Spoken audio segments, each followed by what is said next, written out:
Here's how to earn and use rewards points.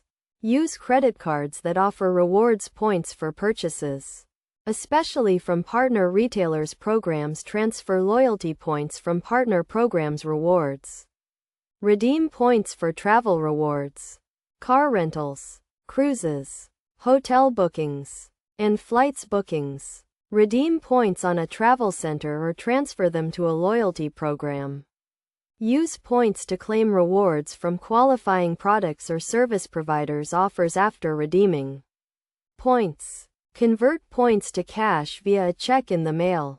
Use points to claim rewards on qualifying products or service providers. Offers after redeeming points. That's the basic process for earning and using rewards points. Watch the entire video for more information.